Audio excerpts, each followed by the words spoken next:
What is up, awesome people of the internet? Guys, happy Friday. We have made it to the end of the week. Now, for me, it wasn't that terrible of a week because I was off. For y'all, I'm sure this has been a week. So regardless if you was at work, at school, whatever the case is, you have made it to Friday, and that is exciting. So in today's stream, as I feel like we've done before on a Friday, we're going to have it be a large time of just y'all determining what the topics are. But I do want to talk about how the government shutdown is affecting women's college basketball. You wouldn't, at least I didn't think that it affected women's college basketball at all, but it does. And we'll talk about that because that's the point of this channel. We are a women's basketball channel. We're also going to talk about the various non-conference games that you should be watching come November, and a whole lot more. And then whatever else you all want to talk about. Because Quita in the Morning Friday edition starts now. Are you ready? Are you ready? Are you ready? Ready, set, go.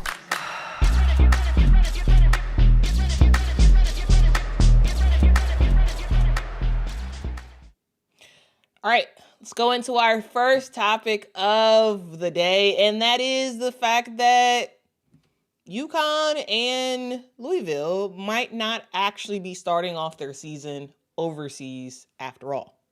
The government shutdown, yes, that mess in DC that has affected millions throughout the country, is now spilling over into college basketball. Specifically, women's college basketball. Specifically, it's threatening possibly one of the biggest openers in the 2025-2026 season, which would be UConn versus Louisville in the Armed Forces Classic. Now, this Armed Forces Classic is a thing that has existed before, but for men. This game was supposed to be historic, the first ever women's college basketball game featured in the Armed Forces Classic. It was going to be held at Ramstein Air Base in Germany. That's a U.S. military base overseas, of course, because in Germany. Anyway, in the past, it has that military base has hosted college basketball before, because here's the thing, this Armed Forces Classic is not a new thing. Not a new thing at all, but on the women's basketball side of it, it just didn't exist, right? This was a thing for the men, and that was about it.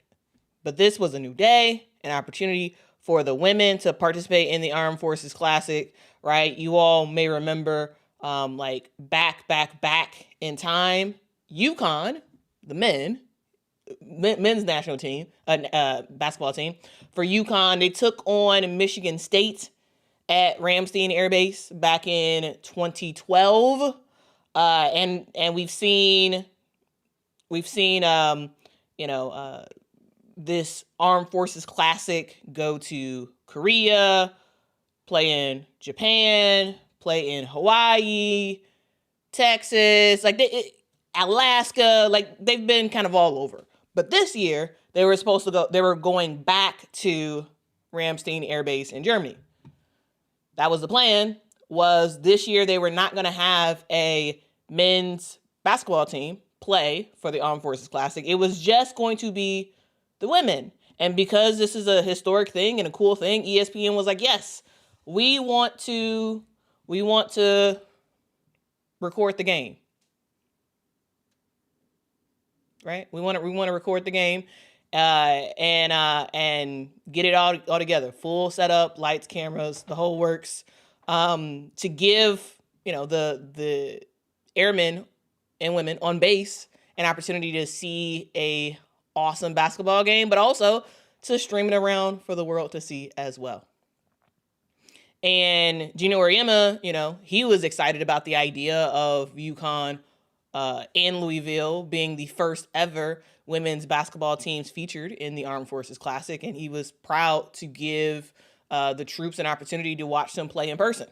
It was meant to be a symbolic moment of sorts for women's basketball, really. But here's the issue. Because of the U.S. government shutdown that started early October, I believe it started on October 1st, I think, communication between, the communication around this thing has stopped because the government shut down, right? And essential stuff is happening, but this is not essential. And so, yeah, stuff is not happening when it comes to this event. Here's the thing. This event itself was actually scheduled to go on for November the 4th. All right. We are at October 17th right now. The game itself is supposed to be November the 4th. And there has been no communication as of October the 6th. There's been no communication between Ramstein Air Base and ESPN. ESPN is hosting the event, right? So no communication at all for an event that is happening in less than a month because of the shutdown. And here's the thing. If they can't move forward with logistics and all that stuff, because ESPN is going to have to ship all their equipment to Germany to make sure this thing happens, right? According to the CT Insider, which I subscribe to, and literally one of the best coverage of women's basketball, period, is the CT Insider. I'm just saying. Anyway, in terms of like local coverage about what's happening, because they have UConn to cover. And anyway, a source told CT Insider that if the shutdown does not end by Monday, October the 20th, the event will be moved from Germany to the U.S. Naval Base in Washington, D.C., in the Navy Yard. So same date, same teams, but instead of going overseas, they will be in D.C. All right. So we'll ultimately see what happens, man. Jeff Walz recently said, quote, our first game, Jeff Walz is the head coach of Louisville, if you didn't know. He said, quote, our first game, as you know, is hopefully going to be on the Air Force Base.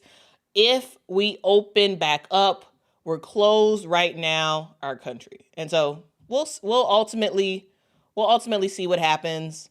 I don't think that the government will be back to being funded on Monday.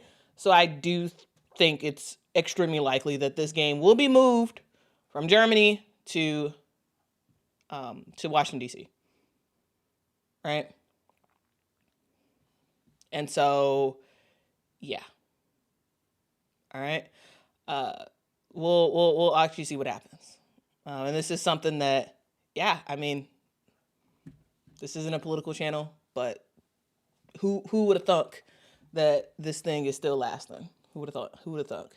Anyway, ESPN is kind of running the show here. They're the ones hosting it and broadcasting the event, and Louisville and UConn are really just waiting on instructions, right?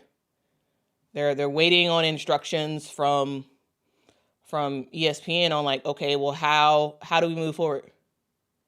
How do we move forward, and what do we do?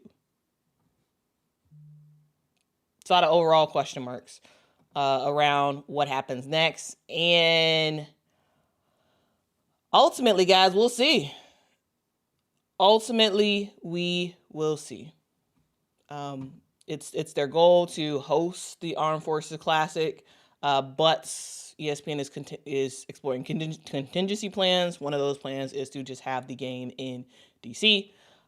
So seems like ESPN is trying to keep hope alive that the game might be in Germany, but I don't think it's going to be in Germany. The big holdup really is time, right? As I said before, they're going to have to ship all their equipment overseas and build out the court and just all like everything that you really needed for a game. You need to build all that out which is a lot you have to bring over. And so, yeah, if they can't start that soon, logistically, it's impossible. And so, yeah, it's disappointing of sorts because this would have been a big moment for women's college basketball in general, because this is the Armed Forces Classic is a traditionally men's college basketball thing. And so this could have been like a bigger thing for women's basketball as a whole, to sort of be on that stage in front of the troops. Like, that would have been kind of a cool thing to do. Sort of like a part visibility, part like sort of tribute and appreciation to the troops, part like overall spectacle, right? Of like, this being a thing over on a base, overseas. Like that, I think that could be cool. But the shutdown has basically frozen just about everything in the government, including this. Okay, military bases are operating at reduced capacity, so events like this, which relies on a lot of coordination, is not a priority, which makes sense. It's not a priority. That it makes a lot of sense. Olivia says this isn't a conference game. Louisville is in the ACC. Yeah. Louisville's in ACC. UConn is in the Big East. But this would have been the season opener for sort of the season opener for these teams. And so, yeah. Here's the deal. Here's my random opinion, if you all care about this. Flying entire teams, staff, media crews, production, equipment overseas costs a lot of money. And the thing I don't know is who was footing the bill for this. Was ESPN footing the bill, and they just needed the base to approve and to sign off on stuff, or was the military paying for this whole thing? Right? That's overall my question, is like, who's paying for this, right? Because if the military is handling the cost of it, okay, well, it's a whole lot cheaper to have the event on U.S. soil instead of paying for everything to get shipped over to Germany for a game and then shipped back. And so from a finance perspective, if the U.S. government is footing the bill in that, I'm not too upset, because that's a lot of money. I assume it's a lot of money. I assume it is a lot of money, but I don't know, because I haven't seen anything written about who is footing the bill. That's one thing that I still have not figured that out. Who's footing the bill?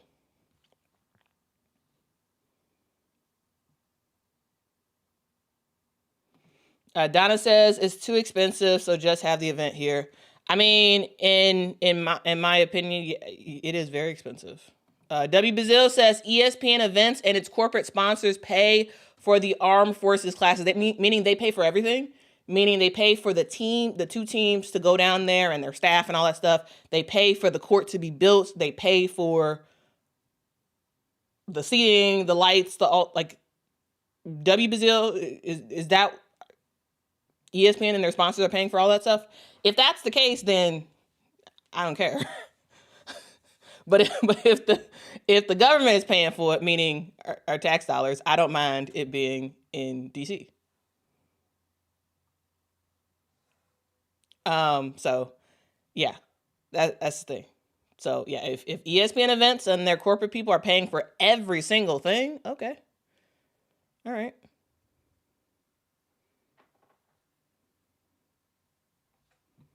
All right, that's fine. That's fine with me. But thank you, WBZO, for letting us know, because I couldn't find it out. I couldn't figure it out. But anyway, this is not a political show, so we're not gonna actually get into like other stuff that y'all are talking about. y'all can discuss amongst yourselves, but I did just want to talk about that real quick to let you all know what in the world is going on in women's college basketball, because November the 4th will be here before we know it. And November the 4th is a big stinking deal in women's college basketball because, well, actually, the start of November really is the big stinking deal because we have basketball games that are about to start. And I, for one, am so excited about it, okay? And so I want to go through, ESPN ended up making a non-conference games list that people should be checking out. And so I wanted to go through some of these games because I thought this was a fun list. And so anyway, and of course there is a bias to ESPN games, of course, games that are going to be on ESPN. All right. So I wanted to go through this real quick because here's some of the stuff that we have to look forward to, because the start of November is where everything really shakes out. Remember, guys, remember that first we have non-conference games, which will last for a couple months, and then conference games for the various teams will usually start around January. All right. So from November to basically January, we will have non-conference games, meaning that these games are of the school's choosing. Conference games, you can't really choose those, right? Because, the conference is like, okay, well, every team is playing each other once or twice, or the conferences have their own schedule about like who's playing who and whatnot. But non-conference is where the athletic directors really have a ton of say about who they're playing, when they're playing, why they're playing, and teams can avoid top-notch competition. So when we're talking about women's college basketball, it gets real in January because that's when you are forced to play really good teams that are in your conference, right? Before that, teams can either schedule a cakewalk or they can schedule tougher competition, or they could be a mix of easier and tough games. And so that's why non-conference games to me are very important, because it's an opportunity for teams to really see what they're made of before it gets really real in January. All right. And so here are some of the games that is on my radar, and I'm curious to see if it's on your radar as well. So the first one, we got Duke versus Baylor. That one's going to be on November the 3rd in Paris, which is very exciting. Remember, guys, was it? No, it wasn't last year. But 2 years ago? No, was it last year? No, 2 years ago. It was UConn, or no, South Carolina versus Notre Dame. I think it was 2 years ago. And that was the first introduction. That was the first introduction of Mylesia Fulwiley and Hannah Hidalgo to the world stage. Two people who I vaguely knew about, but had no idea how they were actually going to be on the court. And that was the game that I was like, woo, I guess we better watch out now. But this year we do have Duke taking on Baylor. We'll see how that goes. I'm very interested to see truly how good Duke is. Like I have very high expectations of Duke this season. I think that Kara Lawson is a spectacular coach. And I just want to see. I just want to see how it all shakes out. Also, Talia Scott is now with Baylor, and so she's going to be a walking bucket, and so that should be pretty fun as well to watch that game. And then on November the 4th, we have NC State versus Tennessee. Here's the thing. Tennessee is looking pretty good. And NC State is fully behind Zoe Brooks and now Camille Pierre, right? And so what exactly that dynamic looks like, I don't know. And then Janiyah, is with the Lady Vols now, and so I got some question marks. But I tell you this, I do anticipate Tennessee to win this game, and also I anticipate Tennessee to be very, very good, very, very good. Sai says it's Sai says it's an important year for Baylor coach Nikki Collin, as she is one of the potential coaches who could be hired by the Dallas Wings. Interesting. Well, let's talk about Nikki Collins real quick.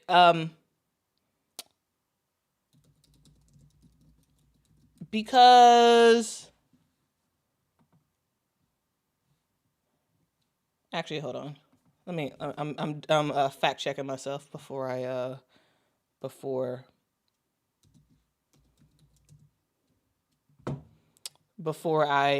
speak,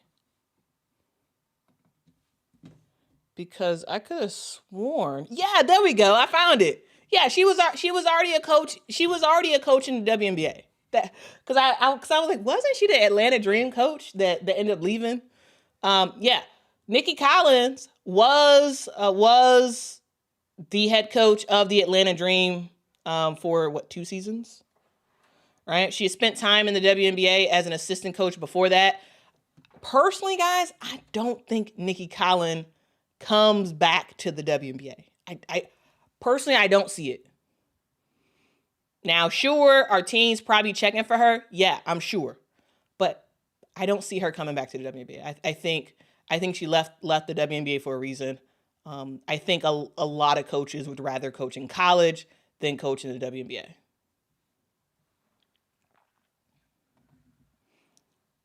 So we'll see.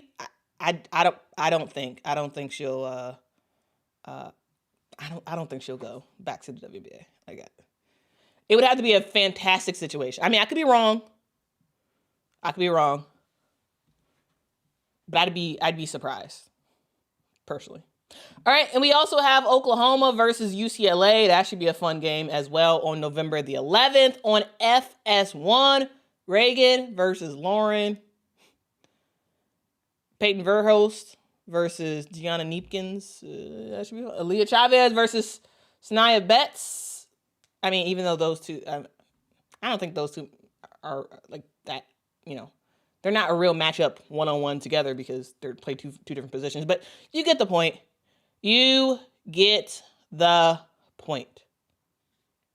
Right? But that should be a really fun game as well.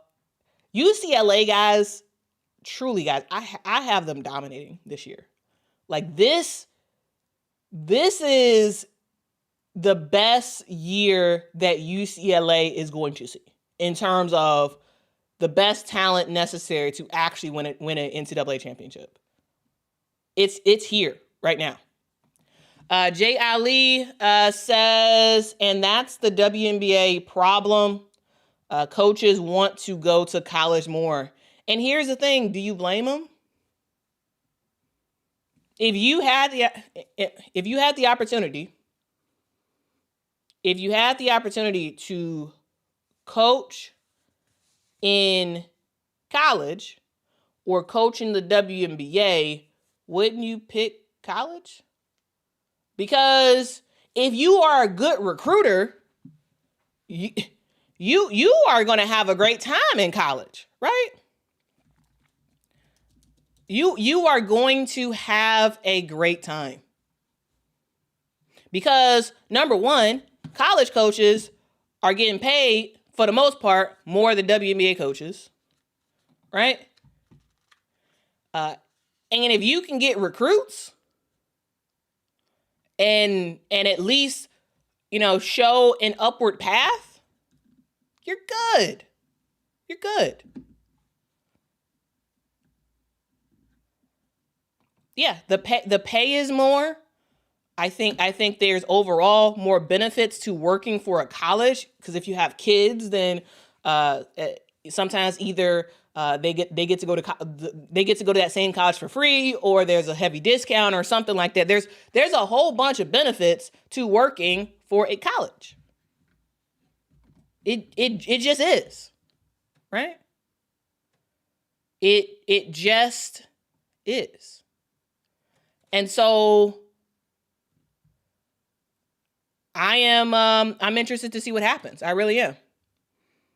But I don't think you're going to see many successful college head coaches go to the WNBA.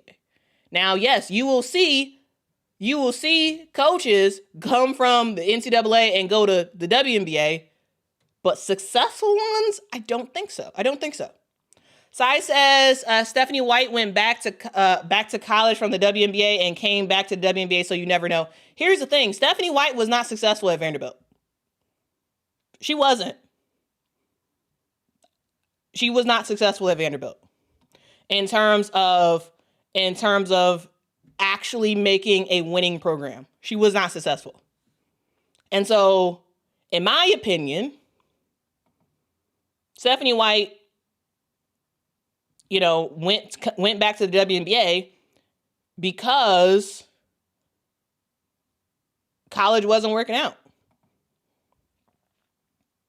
Right?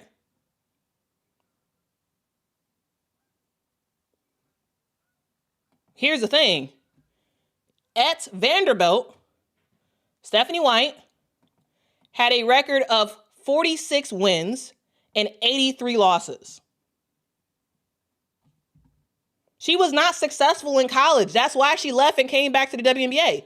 You cannot tell me that if Stephanie White ended up having even a 500 record in college, you can't tell me that she wouldn't be still in college. She'd still be there. I think she'd still be there.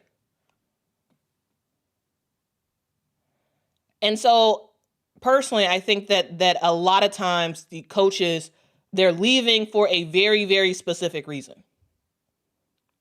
Right?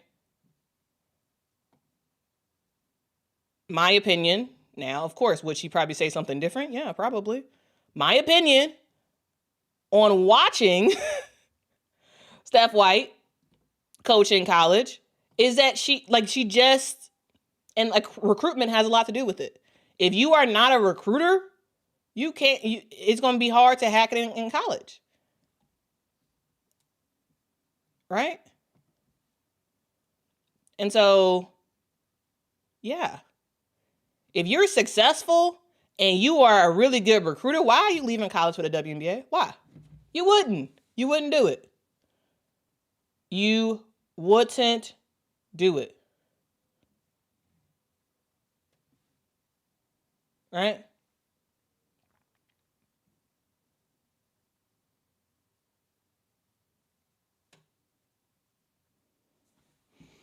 All right? I'm just saying.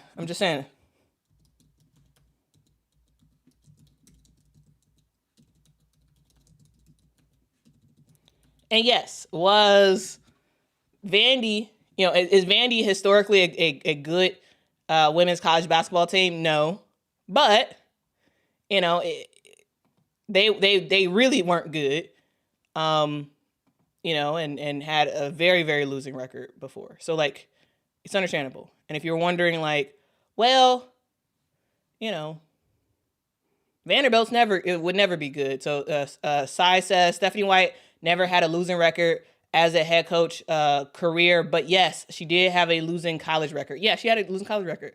But Vandy is a horrible team no matter who the coach is. They're not, though. Did you watch Vanderbilt last year? Yo, Shea Ralph is one of my favorite new head coaches in college basketball. Shea Ralph is the head coach of Vandy.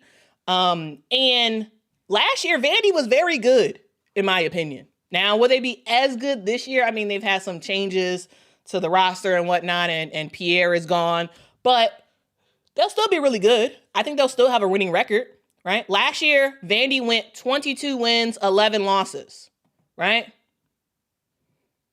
I'm just saying, I do think that that's a thing. The year before that, for the 2023-2024 season, Vandy had a record of 23 wins, 10 losses. So no, just because you coach at Vandy does not mean your team has to be trash. And Shea Ralph is proven that you can find success over in Vandy. Okay? And so, yeah, the idea of, she coached Vandy, and so that's why Stephanie White was not successful. No. Vandy could be a good team. And they are a good team right now. They are. And so, yeah, that's just a thing. Like, this is, again, not every coach is going to be successful in college. Stephanie White is a really good WNBA coach. Personally, I don't think she was a good college coach. I don't. And her record shows that. You know? And that's okay. That's okay, right? But I truly think the best of the best college coaches, they're usually not going to the WNBA. Now, you may be like, Lynn Roberts was a really good coach at Utah. Why did she go to LA to coach for the LA Sparks? Because remember, guys, remember what happened to Utah. Utah, just like Stanford, just like a whole bunch of other teams that were formerly in the Pac-12, the Pac-12 imploded. Remember a couple years, like the Pac-12 imploded, right? Remember that? And the Pac-12, which used to be one of the toughest women's basketball conferences, was basically no more. Now they're rebuilding the Pac-12, but you get what I'm saying. And Utah left the Pac-12 for a not so great conference.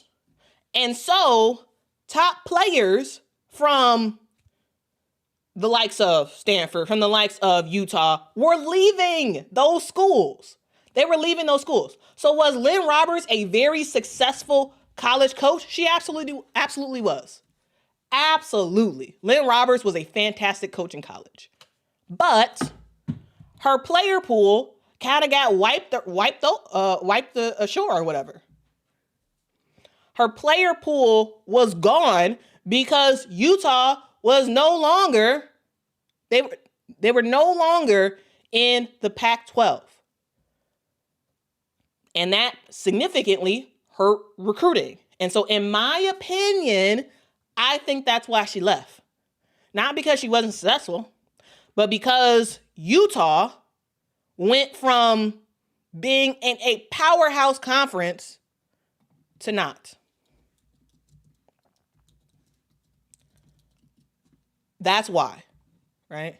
Now they're in the Big 12. Now, is the Big 12 okay? Yeah, they're okay, but they're not, like, the Pac-12 used to be on the SEC Big 10 level, right? The Pac-12 was a Power 5 conference. They were very, very good. Elite, even. And so that's why, in my opinion, she left. Is because Utah went from the Pac-12 to the Big 12, which also is a downgrade. Senator says Lynn Roberts was also making as much as other college coaches, only $700K. Do we know for a fact that she was making $700K? Like, is that on a document somewhere? I personally have not read that, but I'm not saying I don't believe you. I'm just saying I haven't seen it. And so, yeah. El Kune says, how much do W coaches make? I just got here, so maybe I missed that. Here's the thing. We don't totally know. What we do know is that when Becky Hammon was first hired for the Las Vegas Aces, she was making, she was set to make $1 million a year. And supposedly, when Nate Tibbetts got hired for the Phoenix Mercury, he became the highest paid coach in the WNBA. Right? And so what we know is that supposedly Nate Tibbetts is making more than $1 million. The exact number, I don't know. Because from what I understand, that's not public knowledge. But when Becky Hammon was first hired, that $1 million mark, that was a big deal in the media. And so everybody else is making less than that from what I understand. Or at least they haven't publicly said it.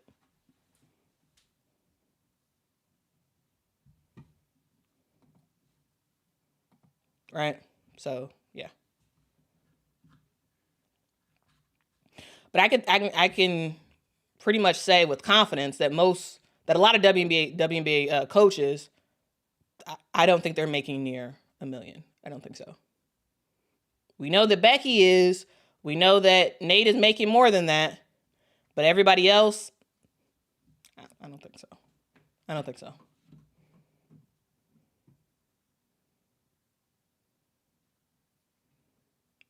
All right. Anyway, that was a random tangent. Thank you for the question, though. That was actually fantastic. I actually really, really enjoyed that. Lynette says they're making more than the players. Shaking my head. I mean, yeah. And also, wasn't it? Now, my memory, I got to remember this. Didn't Elizabeth Cambage speak on that when Becky Hammon got first hired for the Las Vegas Aces, and she was like, paraphrasing heavily, she was basically like, it's crazy that coaches are getting paid so much more than players, right? And so yeah, they're getting paid a huge, specifically Becky and Nate are getting paid a huge amount of money. We don't know about everybody else. We don't know. We don't know. And Don Staley, y'all, is making boatloads more than both of them combined a year. So, yeah. College, if you're a really good coach and a really good recruiter, is where it's at in terms of making money. Okay? I am just saying. Don is making boatloads more than both Nate and Becky. Boatloads more. So I'm just saying. If you're a good coach and you can recruit, college is the way to go instead of the WNBA. I'm just saying. And also, you get a longer leash in college than you do in the WNBA. In college, they'll give you a couple of years of not being very good until eventually you all mutually decide to part ways. Whereas the WNBA, you might be gone in 1 year. So why would you give up college for a maybe in the WNBA? Just saying. All right. We also have Princeton versus Maryland. I gotta say, y'all, I don't think Princeton's gonna be as good as they used to be. Like, I just don't. I think over the last couple of years, I have loved watching Princeton. I think they're a really fun team. However, I don't know. I'm interested to watch this game on November the 15th, Princeton versus Maryland. I do think Maryland's going to win because I don't think Princeton's as good as they used to be. I don't. We also have USC versus Notre Dame. I will be at this game. I think this should be a fun test for Notre Dame. Here's the thing. USC is not as good as they were last year. Same thing for Notre Dame. But I do think that Notre Dame has more to prove than USC does. Because USC losing Juju, that really is, in a lot of ways, going to be an excuse that they can just use all year. Of like, we don't have Juju, so therefore that's why we're doing what we're doing. But I don't think Notre Dame can make that same excuse of like, yeah. Yes, they did lose Sonia to the WNBA. Yes, they did lose Olivia Miles to TCU. But still, I don't know. Also, I'm very, very much interested to see Jazzy Davison. Again, with a lot of these high school players, yes, I've seen film of them looking really good in high school, but I have no idea how they're going to play in college because, it doesn't always translate as a freshman for some players. And so Jazzy Davison is just someone else that I want to see how she plays. I really do. I want to see how she plays. We also have Texas versus UCLA as well on November the 26th. This game is going to be in Las Vegas. I will be there.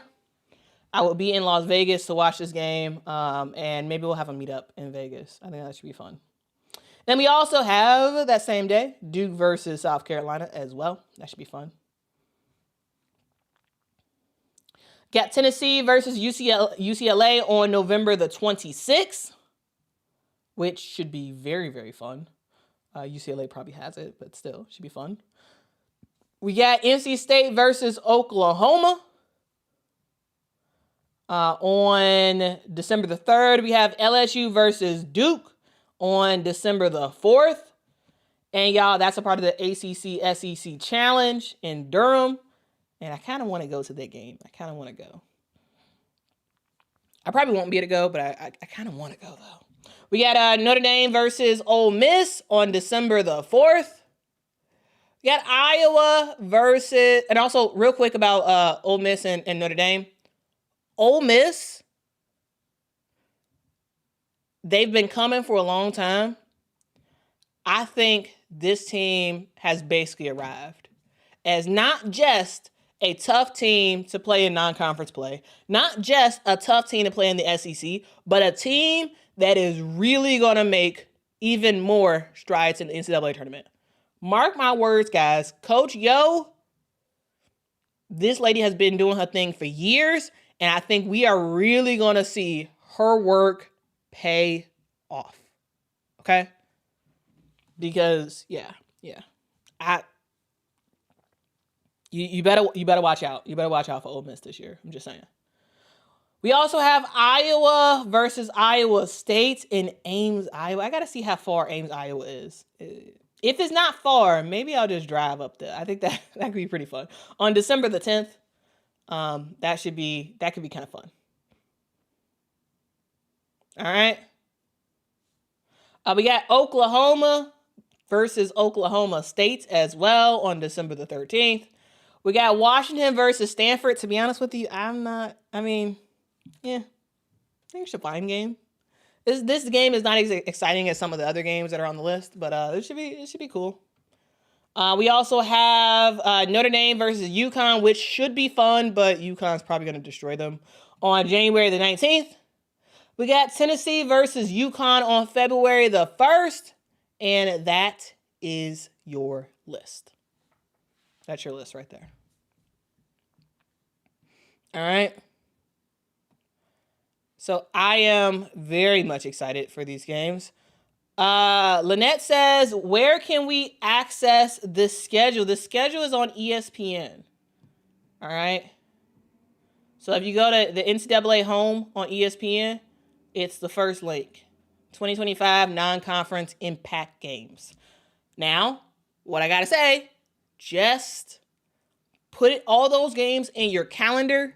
Put the network it's available on, and that's what I do. I like for the college season, it's too many teams and too many games I want to watch. So I make a massive calendar, a massive Google calendar of all the games I'm relatively interested in. And then when those games come, then I'm like, okay, well right now we have, a bunch of games happening on this day. Here's are the two games I'm specifically interested in. And then I can decide like how I'm gonna watch it, or if I can't watch one live, I'm like, okay, I'll watch this live and I'll watch that later, and yada yada yada. Con Lanny says Chicago to Ames is about 6.5 hours. That's not terrible. I gotta see what day of the week that is. If that's on a weekend, I might end up just doing it. Tisha says, Hannah definitely can't play hero ball this year or her draft stock is going to tank. Significantly, she has to be able to play and run offense, not just go, go, go. Facts. Yeah. Here's the thing. Hannah Hidalgo is at a disadvantage because she is short. Short players, unfortunately, they're going to have a hard time because you cannot be a short player and not totally be able to run an offense. Like a structured, real offense, not just you just doing whatever. Now, is Hannah Hidalgo a baller? She absolutely is. But at times, in my opinion, what we have seen, last year and the year before that, is sometimes she just goes and does her own thing. And yeah, sure, it works out sometimes where she ends up with a crazy, awesome bucket. And the other times it's looking like, okay, girl, like, get your teammates involved. Actually run a real play. Don't just, get to the rim and try to knock a shot down or play hero ball. And so that's a thing. That's absolutely a thing that she has to work on if she wants to, because we all know Hannah Hidalgo's a dog, right? She could play. Her defense is amazing, right? She has a lot of tenacity. She has a lot of firepower, but sometimes I feel like she tries to do it on her own too much. And this year, I mean, they don't have the same talent this year. And so, will she have a necessity to be more of a hero type of player? Sure, but whenever she has an opportunity and there's a good opportunity for one of her teammates, I think she just has to pass. Sometimes a little bit too much hero, a little bit too selfish. But is she a straight up baller? Yes. Is Hannah Hidalgo one of my favorite players in women's college basketball? Yes, she is, because she's that girl. But I do think she does need to have a little bit more restraint at times, because WNBA coaches, GMs, they're watching your games and they're like, yeah, of course, we all know she can play. That's not a question. It's a question of structure. It's a question of will she actually run the offense and not just look for her shot, right? And so I think that's a question. Can we see her,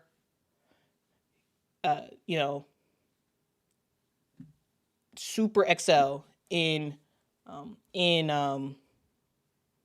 passing the basketball to her teammates? I think that's a huge question. That's a huge question.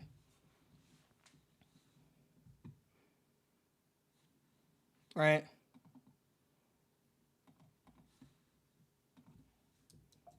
Also, guys, news that happened yesterday that I feel like we already talked about, but in case you didn't watch the stream, here it is. That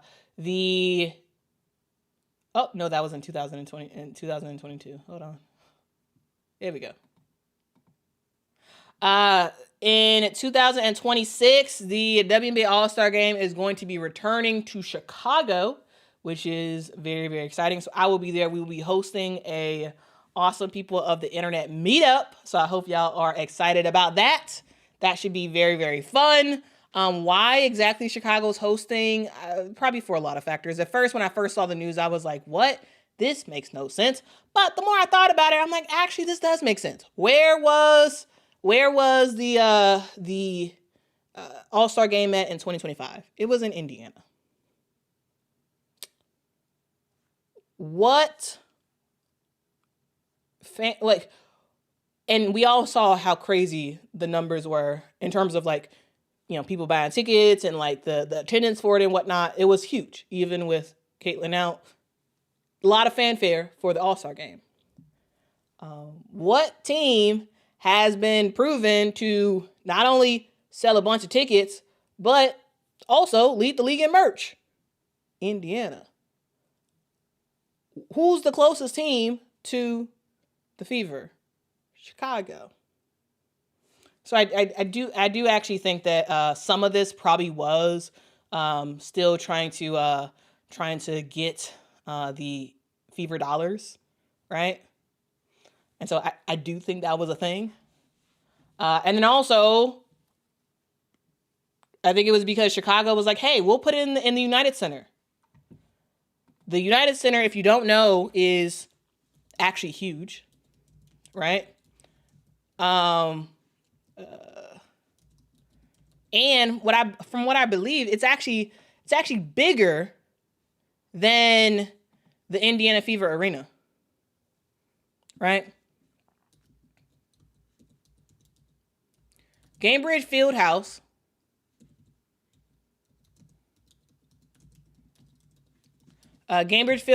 holds around 18,000 people, max.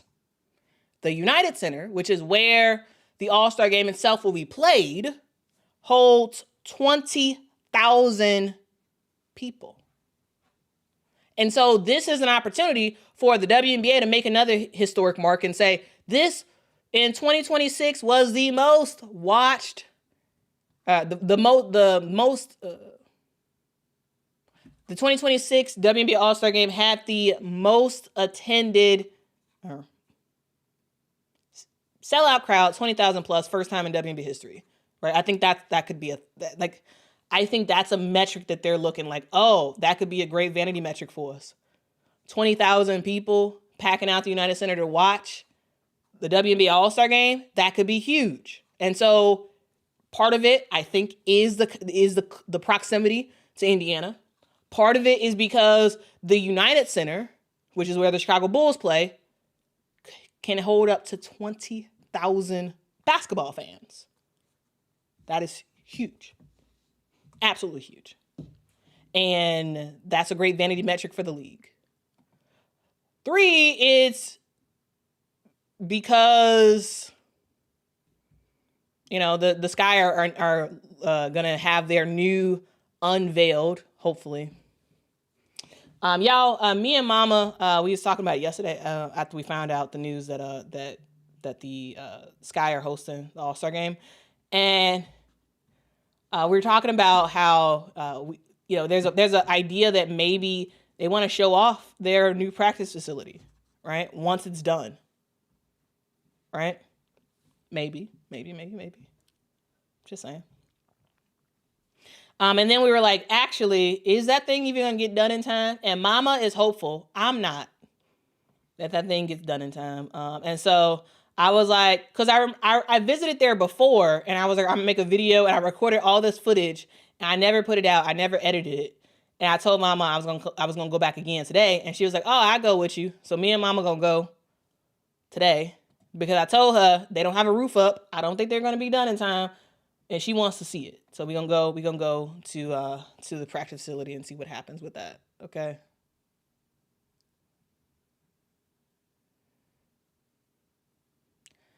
Let's see.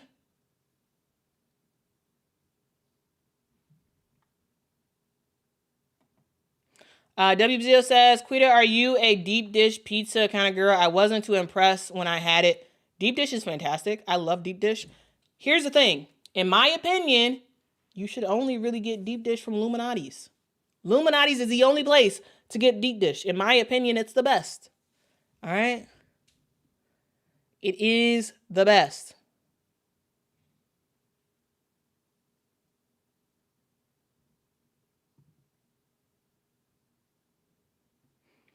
Sai says there may not be a 2026 season, so don't get too excited. Well, hey, it is what it is.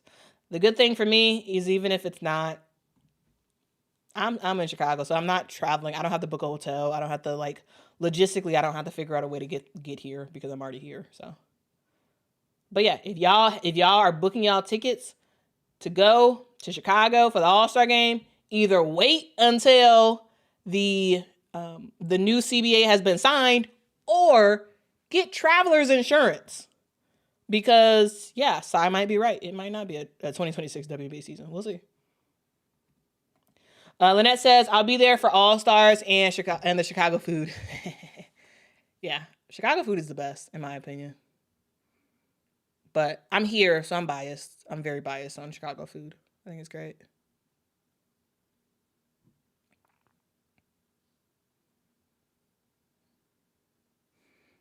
All right.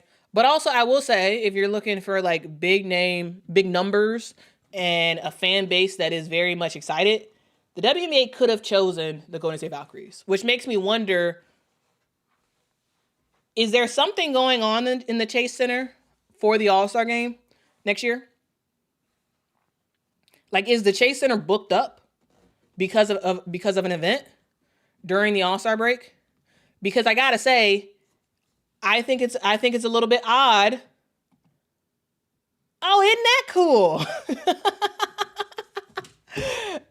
Y'all, Lisa Bluter just liked my one of my tweets. That's kind of fun. I have Twitter on this side, and I just had my notifications thing, and it said Lisa Bluter and 32 others liked your post. I clicked, and it's the Lisa Bluter, which is kind of fun. And so that's cool. Hopefully she watches my video. We'll see. We'll see. Anyway, I do think that the Golden State Valkyries could have hosted. I think they also have a very captive audience. Literally sold out every single game last season.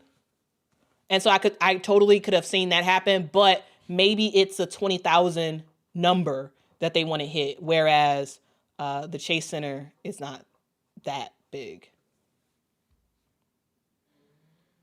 And so, yeah.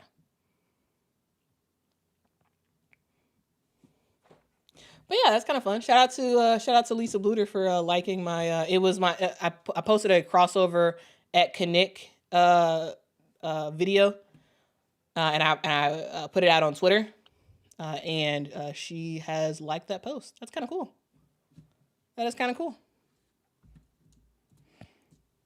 Anyway, see, this is my random ramblings in life.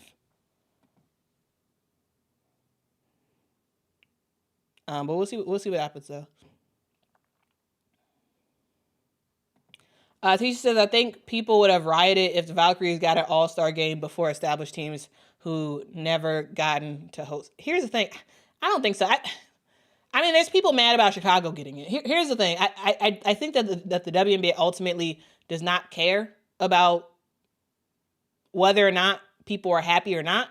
Because if the WNBA cared, really, they would have fixed the ref issue a long time ago, right? Because people are super passionate about that. People are very vocal about that, and WNBA does not care. I mean, they'll give us some words, but they don't really mean anything. And so I don't think the WNBA cares about what fans and other players think about who should host the All-Star game. I think it was a part of the proximity to Indiana for Chicago and the fact that they could say 20,000 people attended a WNBA All-Star game. And I think the size of the United Center ultimately was the thing.